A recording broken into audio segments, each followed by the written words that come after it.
Bonjour à toutes et à tous et bienvenue dans cette nouvelle vidéo. Aujourd'hui c'est Tech Review du Raven de chez DJI. Alors c'est un accessoire que j'utilise depuis à peu près maintenant 1 an et demi je dirais. Et c'est vraiment un truc qui m'a changé la vie. C'est vraiment une super alternative pour les gens qui veulent faire du monitoring à distance pour pas cher. Peut-être une vidéo un petit peu plus courte que d'habitude parce que ça reste un accessoire, il n'y a pas non plus 1 milliard de choses à dire sur le produit. Avant de commencer la vidéo, je vous invite à vous abonner à la chaîne et à liker cette vidéo pour plus de contenu comme ça. Le compte Insta juste ici pour les infos exclusives, etc. Maintenant qu'on est rodé, on passe à la vidéo.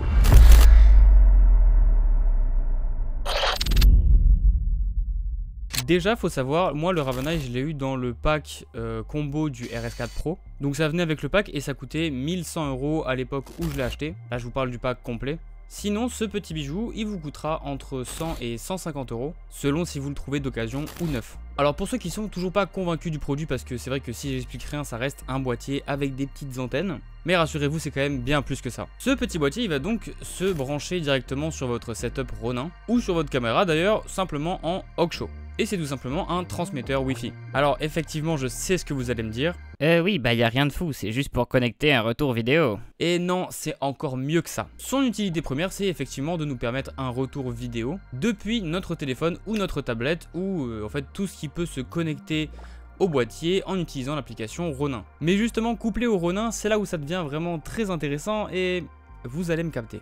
On peut tout simplement commander le Ronin à distance et changer les réglages de tout le setup. Gestion presque intégrale de tous les éléments, c'est quand même incroyable. Perso, il y a vraiment un mode qui m'a fait péter un câble, c'est l'option cadrage gyroscopique. Ça permet d'avoir un mouvement de caméra peut-être un petit peu plus humain à certains moments. Je trouve ça super utile pour piloter votre caméra à distance. Honnêtement, il y a peut-être plus simple, mais en tout cas, il n'y aura pas plus facile et efficace. Voilà, donc si vous l'achetez sans le pack combo, vous aurez effectivement pas le stabilisateur ni le moteur de focus. Mais en tout cas, solo, ça permet d'avoir un retour vidéo moins cher puisque c'est tout simplement votre portable. D'ailleurs, sur l'appli, c'est méga bien fait. T'as plein d'outils d'exposition ou de repères de cadre et même des aides au focus. J'ai pas encore pu faire de setup comme ça, mais c'est très optimal sur un setup Hydralian de chez Tilta. Parce que c'est un setup difficile d'accès, on peut pas vraiment toucher le cadran. Mais avec ça, c'est une solution pour bien faire le suivi tout en restant dans la voiture. Et en plus, le module est pas si lourd que ça.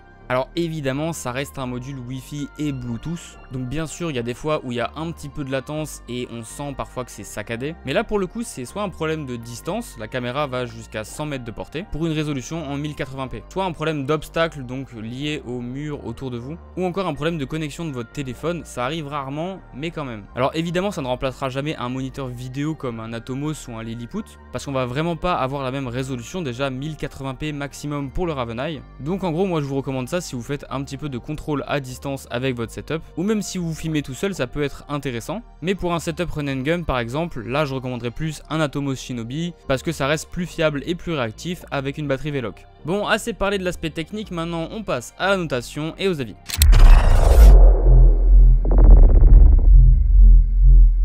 Alors perso, je l'utilise depuis déjà pas mal de temps et franchement je dois avouer c'est pas le truc que tu sors à chaque tournage non plus. On va s'en servir surtout sur les gros setups quand on a besoin de monitoring à distance ou de focus puller. Mais sinon le reste du temps ça reste légèrement encombrant sur les setups légers. Donc mon avis c'est que le Raven ça peut coller à n'importe quel setup du moment que tu as un téléphone ou une tablette. Et c'est d'ailleurs principalement ça qui le rend si cool à utiliser. Ça demande moins de prépa que sur des gros transmetteurs, donc pour les débutants c'est super cool. Et en plus c'est pas super coûteux. La notation elle va être divisée en 3 points. Rapport qualité-prix, ergonomie et efficacité. Quand je parle d'efficacité, je parle surtout des specs du produit. Niveau rapport qualité-prix, c'est un truc...